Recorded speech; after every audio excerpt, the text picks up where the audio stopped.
So what actually works? Ideally, where did this fear come from? When was I punished for being visible? Really take a look at that.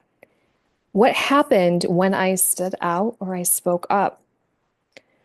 Who taught me that safety means staying small? What did I witness happening to others who are visible? Now, understanding the origins doesn't make the fear actually go away, but it validates what's actually happening in your nervous system and begins to separate that past danger from the present reality. Assess actual present day risk. Your nervous system is responding to past danger as if it's happening now. Now, in some cases, it may be, and that's something else that needs to be addressed. But for those that it is in the past, is this risk I'm actually afraid of likely in this context? So, if you spoke up as a child and it led to punishment, posting on LinkedIn business as that entrepreneur that you are, talking about your work, it's not going to necessarily result in parental punishment. If you were different in school for whatever reason, and that led to being bullied, sharing your methodology isn't going to result in schoolyard violence. Your nervous system may not automatically know the difference. This is what you have to begin to model for it by showing it differently. Build that evidence that visibility can be safe. Your nervous system learns through experience, not through thoughts. Because if those affirmations worked, you wouldn't be listening to this message.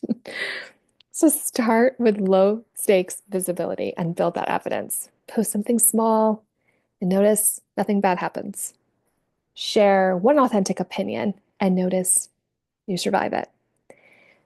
Be visible in a safer space, something that's a smaller audience, a supportive community before going bigger. And I've shared the story in a different video about the day a few years ago. I was on a popular podcast. It just became super popular. It was picked up by one of the major news outlets, and my episode was the first one after it really started gaining traction. And it was about my lived experience as a sex worker and just advice for the audience and just really going into all that nitty-gritty stuff that I hadn't shared in such a public way and such a large forum before. And now whole morning, I don't know why this visual was coming to my mind, but I just kept thinking that the roof is going to collapse on me.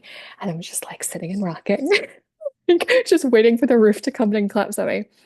But guess what? It didn't. Nothing happened at all. But it proved my nervous system that it's okay to share my story. And the reality is, people needed to hear it, and they need to hear from you, not just some watered down version of you, but the real you, because someone needs your message exactly as it is right now. It doesn't have to be perfectly polished. They need it from you right now. People connect with that, not the fake ass facade that everything's perfect, especially when we all know no one in this life is perfect. So why put that illusion out there? Social media does that. But that's the problem. That's what perpetuates the aloneness. So regulate your nervous system before and after that visibility. So before you post, record, publish, launch, ground yourself in your body. Remind yourself of this moment. I'm safe. I have autonomy. I'm okay. Notice when you feel activation and breathe into it. Give it love. Acknowledge that you see it. Don't further ignore it. That's just perpetuating it in the shadows. It wants to be seen and it wants to be heard. So feel it and give it love. After you're visible, don't immediately check metrics or the comments. Don't do that. Do something that regulates your nervous system. Walk, listen to music, connect with someone safe, get something tasty to eat because that's my vice. Because I'm always going to encourage tasty foods in the world. Just recognize yourself. You did the thing. Be proud of yourself. Be proud of your bravery and recognize that you're okay, that you're still standing, metaphorically, of course. This teaches your nervous system that visibility doesn't have to be followed by harm. Build visibility slowly and sustainably. You don't have to go from completely invisible to fully visible everywhere overnight.